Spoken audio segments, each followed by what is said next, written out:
Shocking stats of the average Forex trader after 3 years.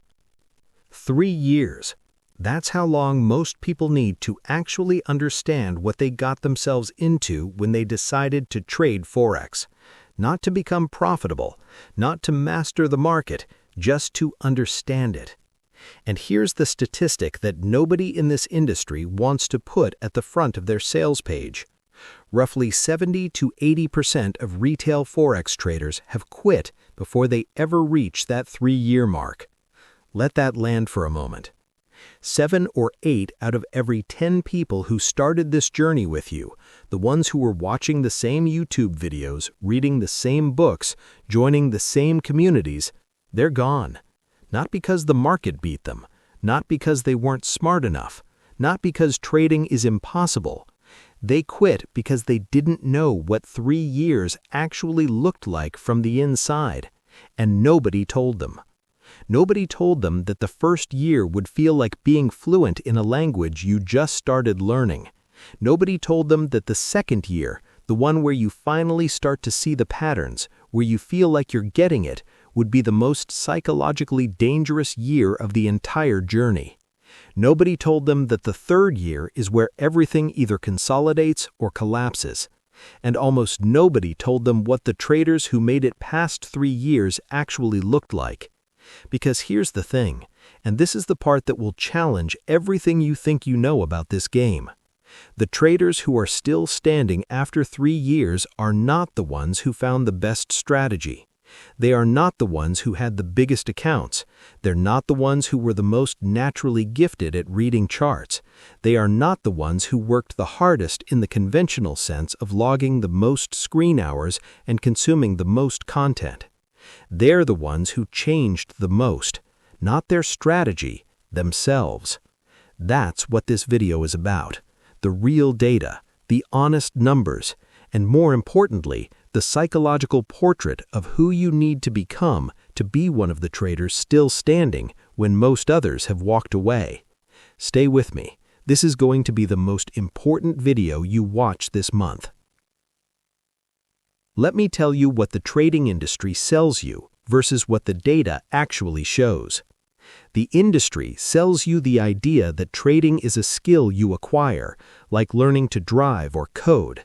That with enough study, enough practice, enough of the right information, you'll reach a level of competence that translates reliably into consistent profit. It's a clean narrative, appealing. It makes trading feel learnable in a linear way. Study hard, get better, make money. Here's what the data shows instead. Studies across multiple retail brokers, many of whom are legally required in certain jurisdictions to disclose this, consistently show that between 70 to 85% of retail Forex traders lose money, not in the first month, over any given 12-month period. Even among traders who persist past year 1, the majority are still losing or breaking even through year 2. The conventional explanation is that most traders just haven't learned enough yet. Give them more time, more education, more strategy refinement, and the results will improve. But here's where the data gets genuinely interesting and genuinely confronting. Studies in trading psychology, including research from institutions like the University of California and findings documented in Terence O'Dean and Brad Barber's landmark work on retail investor behavior, show something counterintuitive. More trading activity correlates with worse performance, not better. More confident traders, the ones who feel they've learned the most and trade the most frequently, tend to underperform more cautious, less active traders significantly. And the traders who show the most dramatic performance improvement over time, the ones whose year 3 looks materially different from their year 1, almost universally describe the change not in terms of what they learned, but in terms of who they became. Here's what nobody tells you plainly enough. Trading doesn't reward the most knowledgeable trader. It rewards the most psychologically evolved one.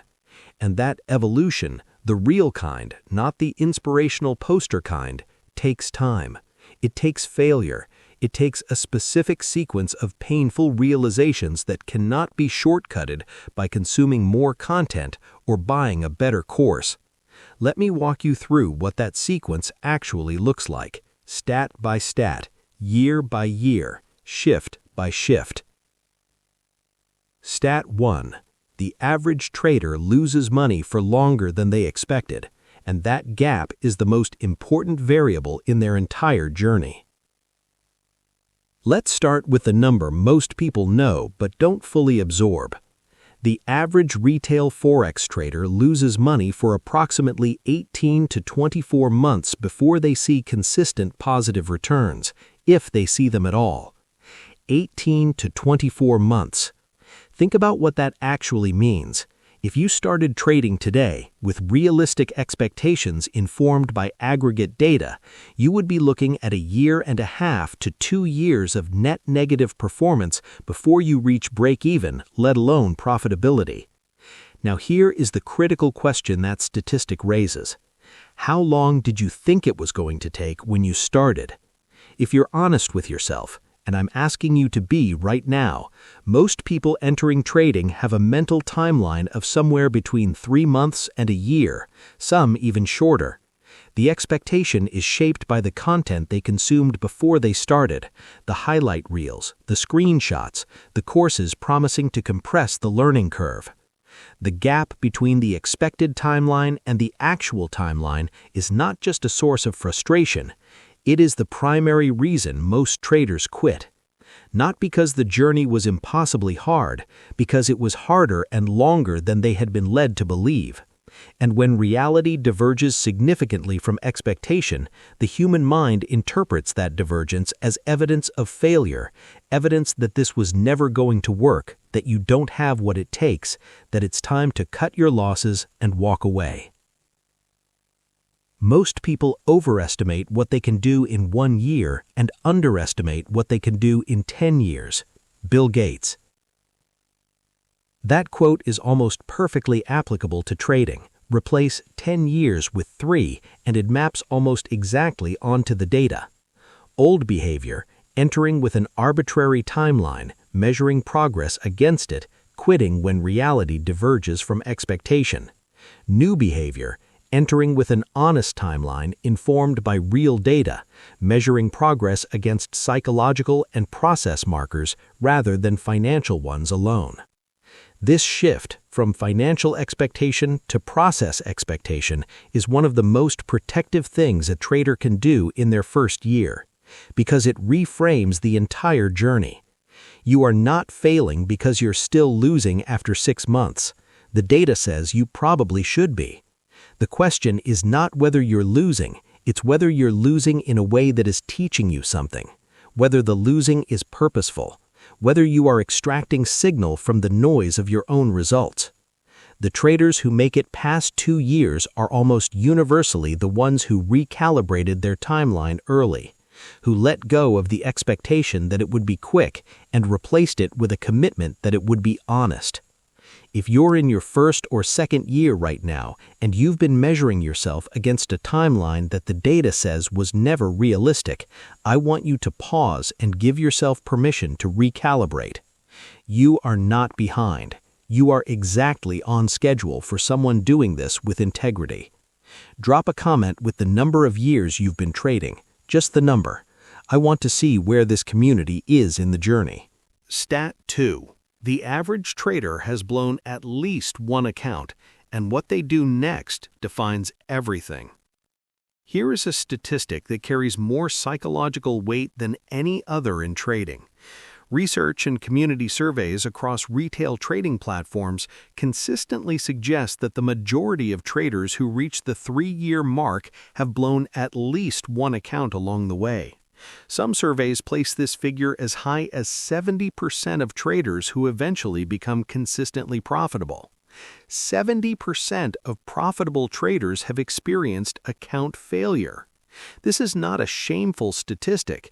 It is one of the most important pieces of data in this entire video. Because the conventional narrative around blown accounts is one of failure, embarrassment, and evidence that trading isn't for you. The industry doesn't broadcast this number. Courses don't mention it in their testimonials. Communities often treat it as a sign of incompetence rather than what the data suggests it actually is, a near universal rite of passage. Let me be honest with you about the psychology of a blown account. In the moment, it feels like the end, not just the end of a trade or a bad week or a losing month, the end of the entire endeavor. It activates shame in a way that individual losses don't. Because a blown account is not just a financial event, it is a narrative event. It tells a story about you, about your judgment, your discipline, your right to be in this game. And that story, if you absorb it uncritically, will end your trading career. But here's what the data tells a different story about. The traders who rebuilt after a blown account and who approached the rebuild with genuine honesty about why it happened showed dramatically different performance in the period following the event than in the period preceding it. The blown account, for many traders, is the moment of real education, not because losing money is educational in itself, it isn't, but because the specific conditions that lead to account failure, overtrading, overleveraging, revenge trading, abandoning risk management in pursuit of recovery, those conditions, examined honestly and specifically after the fact, provide a level of self-knowledge that no course or book can replicate. You don't fully understand your psychology until it has been stress-tested by real loss. Every adversity, every failure, every heartache carries with it the seed of an equal or greater benefit. Napoleon Hill. I know that quote can sound hollow when you're staring at a zeroed account balance, so let me say it differently, with less polish. The version of you that exists after honestly examining a blown account is more capable than the version that existed before it, not despite the failure, because of what you chose to do with it. Here's the thought I want to leave embedded in your thinking from this section. The blown account is not the end of your trading story. It is the beginning of the real one. The traders who quit after a blown account write a story about themselves that ends in failure. The traders who rebuild, slowly, humbly, with smaller size and ruthless honesty, write a completely different story. And that story, 3 years from that lowest point, often looks like the trading career they always wanted. Stat 3. The average profitable trader trades less in year 3 than they did in year 1. Far less.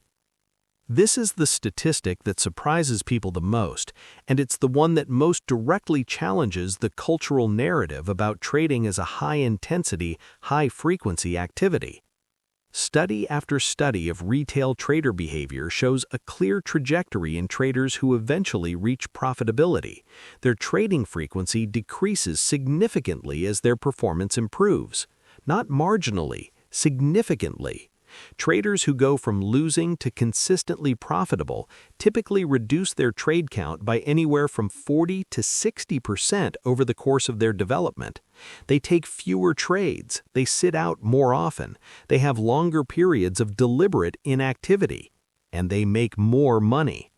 Here's what nobody tells you about why this happens. In year 1, trading frequency is high because the learning model most traders operate on is the conventional one.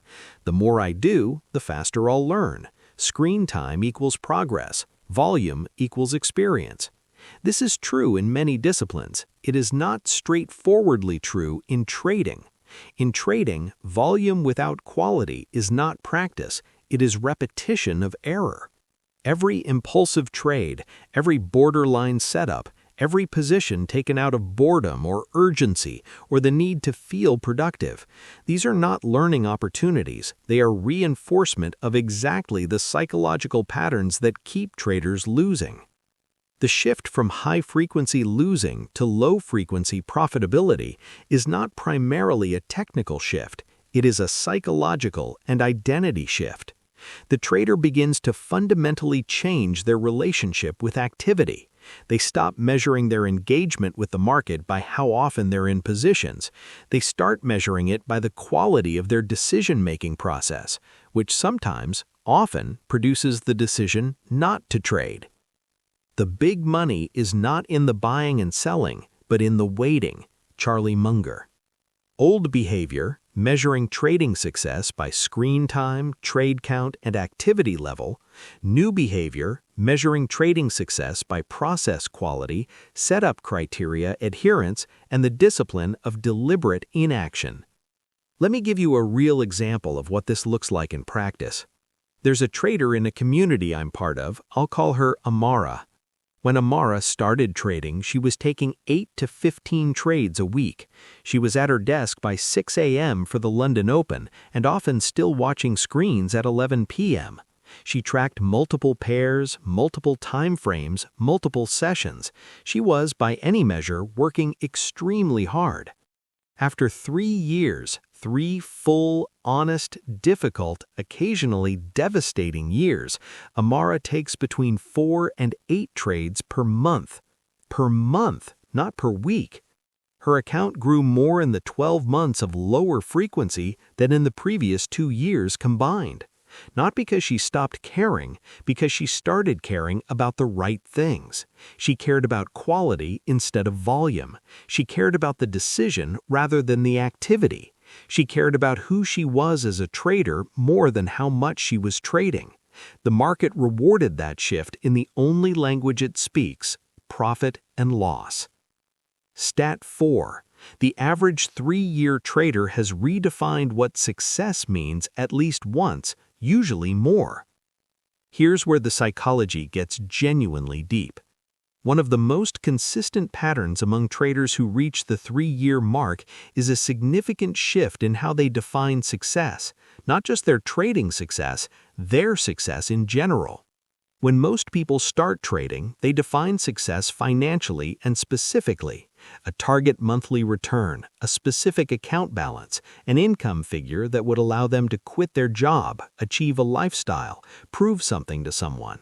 By year 3, the traders who are still standing and growing have almost universally softened that definition or replaced it entirely, not because they've given up on financial goals, but because they've discovered that rigid, financially defined success metrics were creating a psychological environment that made success impossible to sustain.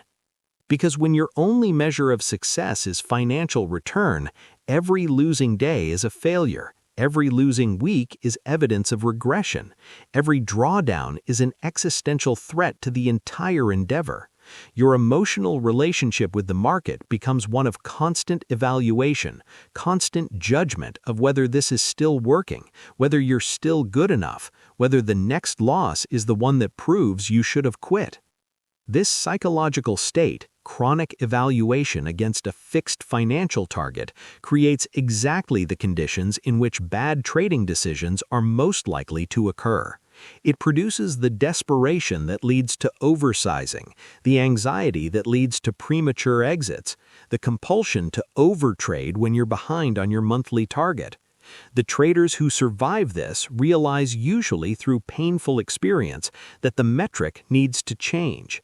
Process over outcome, consistency over return, becoming over achieving. Success is not a destination, it is a direction, unknown. Imagine becoming a trader who measures every single week not by the P&L figure, but by one question: did I trade like the trader I'm working to become?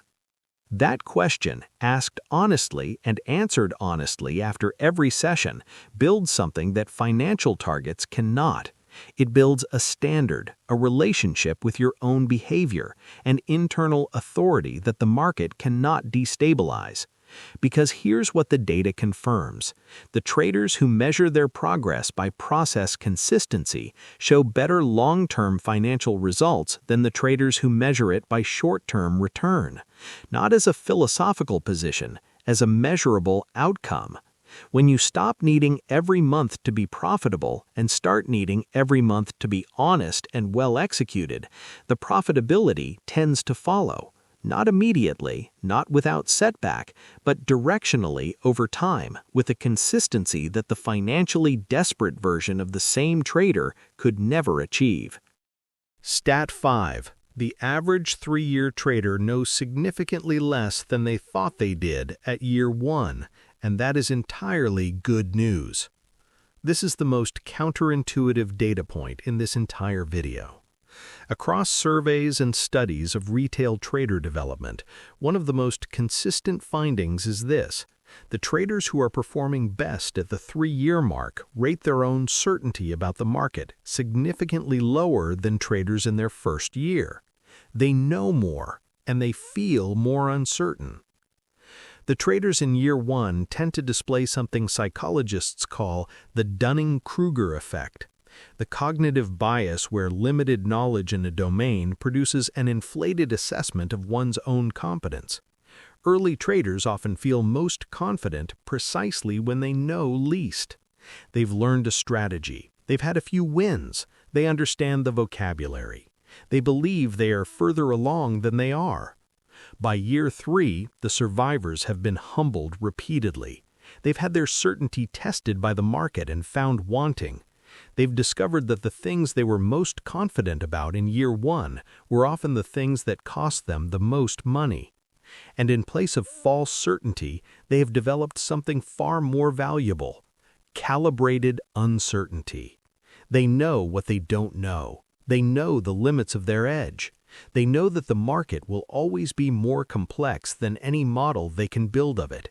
And instead of fighting that complexity with overconfidence, they have learned to navigate it with probabilistic thinking, rigorous risk management, and the humility to know that any single trade can go against them. The more I learn, the more I realize how much I don't know. Albert Einstein. This is not false modesty from a man who knew very little. It is the honest observation of someone who understood enough to know the shape of his own ignorance. In trading, the trader who says, "I know exactly what the market is going to do," is almost always the most dangerous trader in the room, to themselves. The trader who says, "My analysis gives me a probabilistic edge, and I manage my risk accordingly because I know I could be wrong," that trader, operating with calibrated uncertainty, is the one the data consistently associates with long-term performance. Here's what I want this to mean for you practically. If you are in your first or second year and you sometimes feel confused, uncertain, like the more you learn, the more questions arise, that is not a sign of weakness. That is a sign that you are processing the market honestly, that your learning is real, that the humility growing in you is an asset, not a liability. The false confidence of year 1 is seductive. The earned humility of year 3 is profitable. I want to tell you about a trader named James. James came to Forex trading at 31 after a decade in corporate sales. He was competitive, driven, used to being good at things. He started with a £5,000 account and a course that promised to teach him everything he needed in 8 weeks. Year 1 was exactly what the data predicts. He felt confident within the first 3 months. The strategy made sense. He had a few early wins that confirmed his belief that he had found his edge. He was taking 5 to 10 trades a week, posting in forums, starting to think about how long it would take to replace his salary. By month 7, he had lost 40% of his account. Not in one big catastrophe, in the steady, grinding, demoralizing accumulation of small mistakes compounded by emotional ones. Break-even trades turned into losses because he moved stops. Winning trades turned into smaller winning trades because he exited early.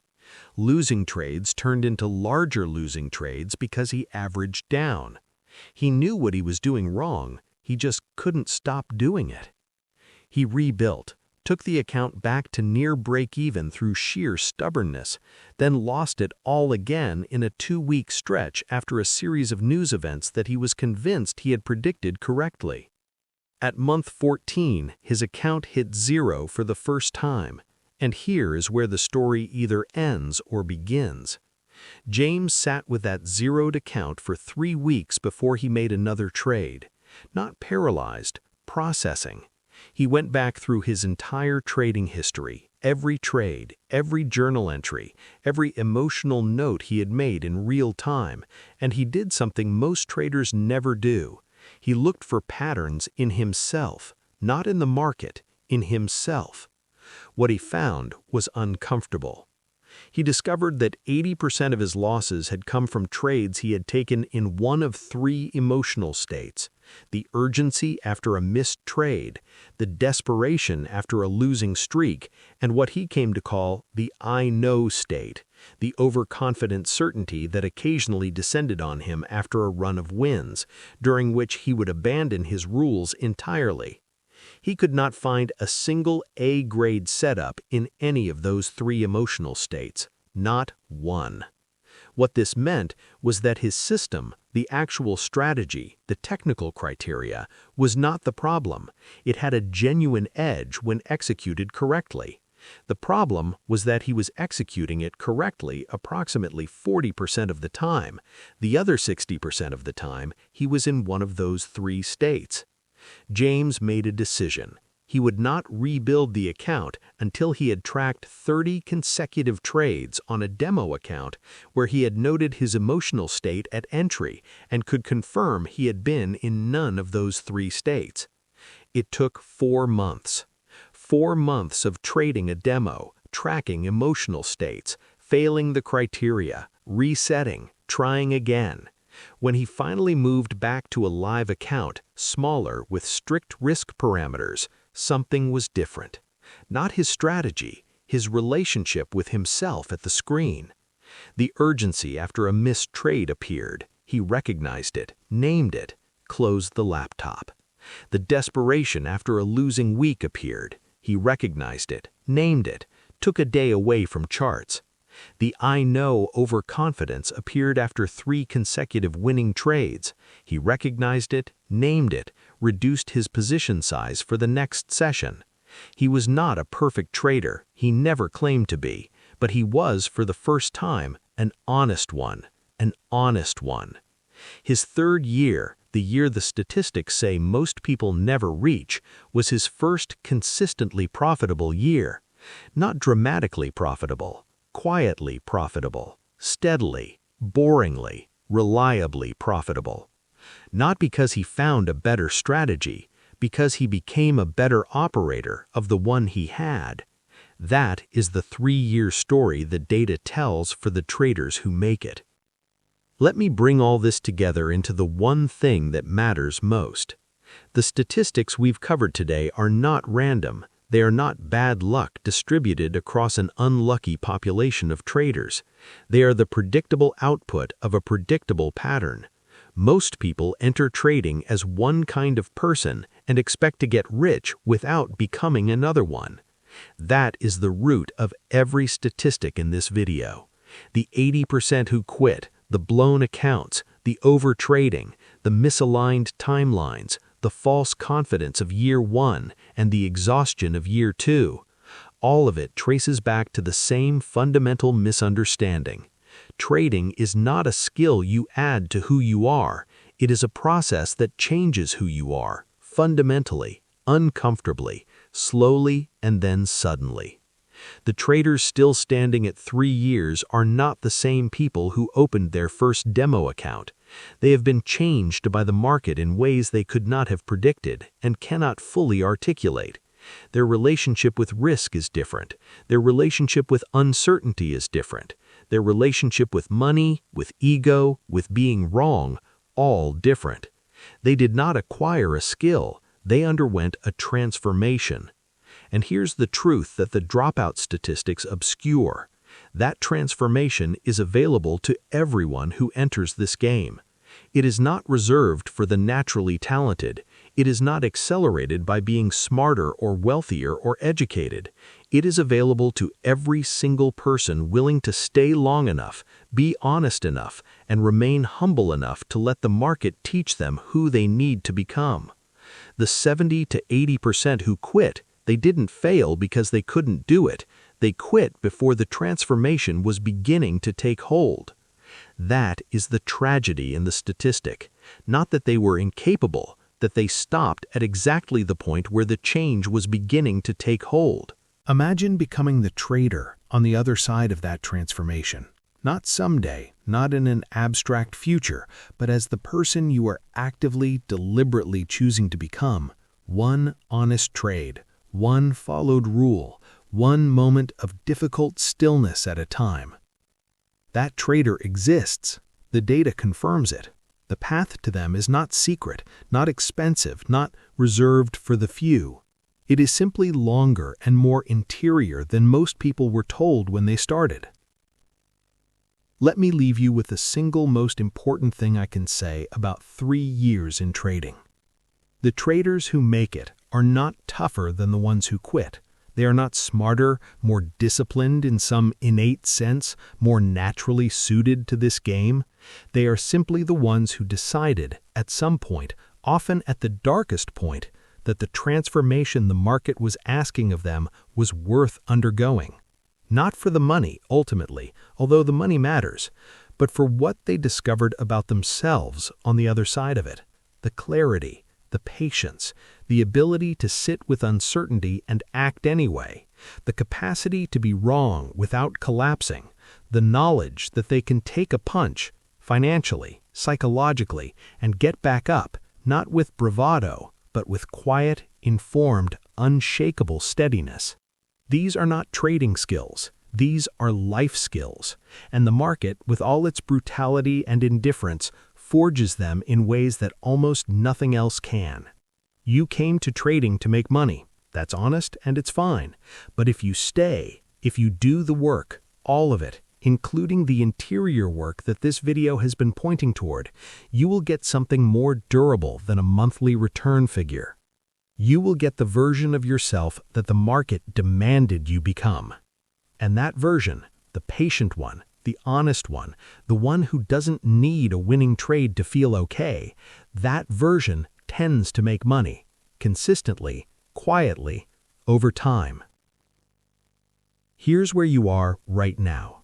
You are watching this video because something in you is not ready to quit, because some part of you knows the statistics and refuses to become one of them, because the transformation the market is asking for, as uncomfortable as it is, as long as it's taking, feels worth it. That part of you is right. You are closer than you think, not to some arbitrary financial target, to the trader you actually need to become. And the distance between here and there is not measured in strategies learned. It's measured in honest trades taken, rules followed under pressure, losses accepted without drama, and days when the market offered nothing good and you had the discipline to close the laptop. One trade at a time, one session at a time, one honest reckoning with yourself at a time. That's the path. That's always been the path, and it's still open. If you've watched this far, if this landed somewhere real and not just intellectual, then I want to be direct with you about what this channel is. This is not a channel about finding the next strategy. It's not about shortcuts or systems that compress the timeline into something more comfortable to sell. This channel is about the real work, the full picture, the statistics nobody foregrounds, and the psychology nobody explains plainly enough, and the identity evolution that separates the traders who make it from the traders who don't. If that's the conversation you want to keep having, subscribe, not as a favor to me, as a commitment to yourself to keep showing up for the most important education this game offers. And before you go, one comment. I want you to answer this honestly. What year of trading are you in right now? And what's the one thing the market has taught you about yourself that no course ever could? No right answer, just honesty. I'll be reading every single one. See you in the next video.